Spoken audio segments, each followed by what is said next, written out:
Assalamualaikum warahmatullahi wabarakatuh, adik-adik semuanya. Bagaimana kabarnya hari ini? Semoga sehat selalu ya. Oke, hari ini kita akan menambah pengetahuan kita. Ya, di subtema 2, di ilmu pengetahuan alam, kita akan bahas mengenai manusia dan lingkungan. Lebih spesifiknya, kita akan bahas mengenai aktivitas-aktivitas untuk menjaga kesehatan alat gerak. Tentu kalian masih ingat, anggota tubuh dapat bergerak karena adanya otot-otot dan tulang. Nah, kemudian bagaimana cara menjaga agar otot dan tulang tetap kuat? Ada 3 hal yang harus kalian lakukan. Yang pertama adalah mengkonsumsi makanan dan minuman yang sehat. Yang kedua, menjaga pola makan teratur. Yang ketiga adalah olahraga. Sudah dilakukan apa belum? Semoga sudah ya. Terus berikutnya, makanan sehat yang baik untuk pertumbuhan tulang dan otot antara lain susu, daging, sayur mayur, dan telur. Tentunya kalian sudah sering mengkonsumsi setiap hari, jadi harus seimbang. Berikutnya, ya, tulang sebagai alat gerak manusia. Kita akan bahas mengenai tulang sebagai alat gerak manusia.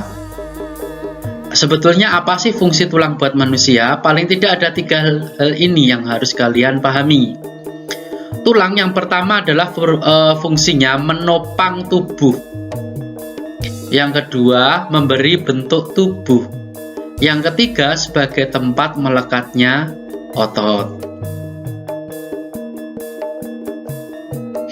Nah, tulang diklasifikasikan atau dikelompokkan menjadi beberapa bagian. Kalau berdasarkan bentuknya, itu dibagi menjadi 2, yaitu tulang pipih dan tulang pipa. Kalau tulang pipih, contohnya adalah tulang telapak tangan dan tulang rusuk. Ini yang pipih. Kemudian, yang bentuknya pipa itu adalah contohnya tulang paha dan lengan.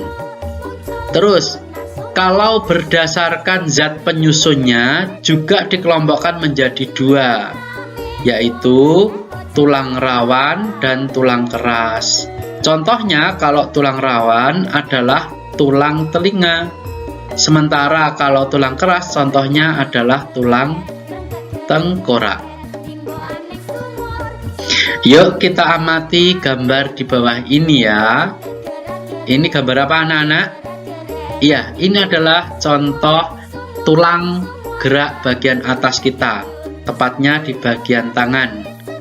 Bagian-bagian tulangnya yang ditunjuk oleh anak panah ini adalah tulang lengan atas.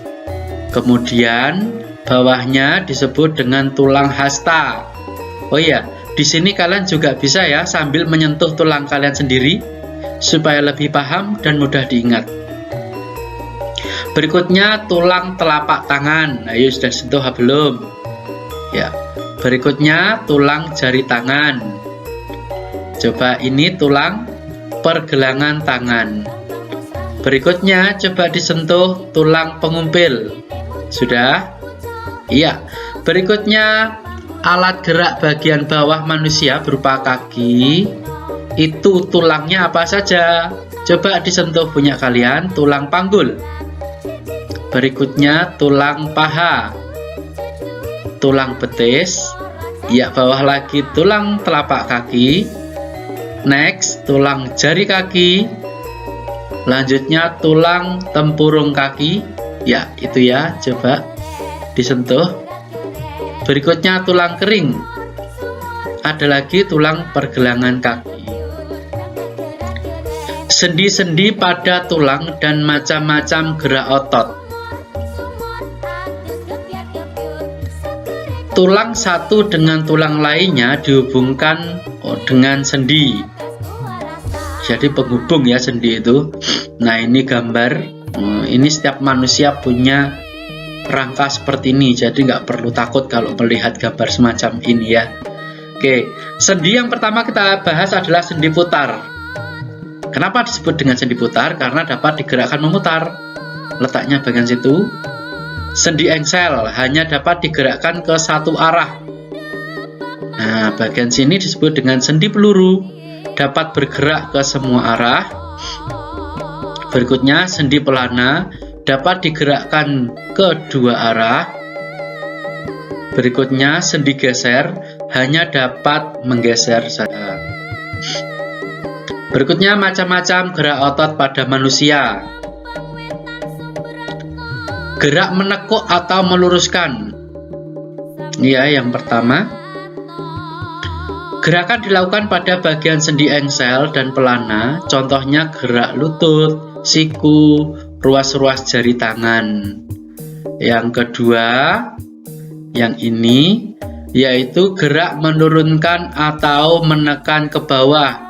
Gerak menggunakan bagian tubuh. Contohnya adalah gerak menggentakkan kaki dan menekankan benda menggunakan tangan.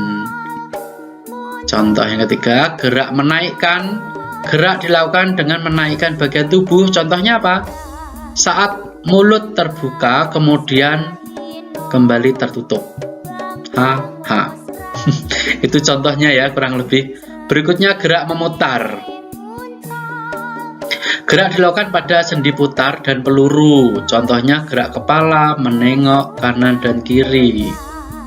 Kurang lebih begitu. Boleh kok dipraktekkan ya, supaya lebih cepat ingat. Berikutnya, gerak menjauhkan dan mendekatkan tubuh dilakukan dengan menjauhkan dan mendekatkan tubuh. Contohnya gerak merentangkan dan menggerakkan ke samping. Oke, itu ya kita pelajari hari ini.